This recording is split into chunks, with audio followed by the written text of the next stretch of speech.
শোনেন, একটা মেয়েকে, আপনি যে মেয়েটাকে বিয়ে করে আসছেন, এই মেয়েটা কি বাতাসে বড় হয়ে গেছে?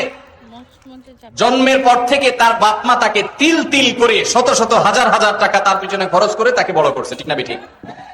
তার পিছনে ঔষধ খরচ করেছে, তার পিছনে ভরণ পোষণ দিয়েছে, তাকে পড়ালেখা করিয়ে মানুষ করেছে। সে পড়ালেখা করে শিক্ষিত হয়েছে এই মহিলা, কিন্তু শিক্ষিত হওয়ার পর তার এই শিক্ষার আলো ছড়াবে কোথায়? আপনার বাসা, ঠিক না ঠিক?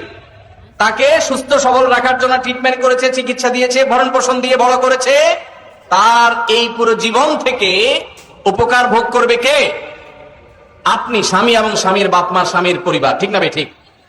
তাহলে উচিত তো হলো জামাই বাবাজি, শ্বশুর শাশুড়ির কাছে যাওয়া, বেআই বেআইন সাহেব অর্থাৎ ছেলের বাপ মা মেয়ের বাপ মার কাছে যায় পায়ের কাছে দোজানো হয়ে বসে বলা, বেআইন সাহেব, বেআই সাহেব, আপনার মেয়েকে জন্ম থেকে বিয়ে দেওয়া পর্যন্ত যত লাখ টাকা খরচ করছেন, যত কষ্ট করছেন আপনি, গাছ রোপণ করলেন আপনি, বড় করলেন আপনি, গোড়ায় পানি দিলেন আপনি, আর ফলটা পুরাটাই সারা জীবন ভোগ করব আমরা।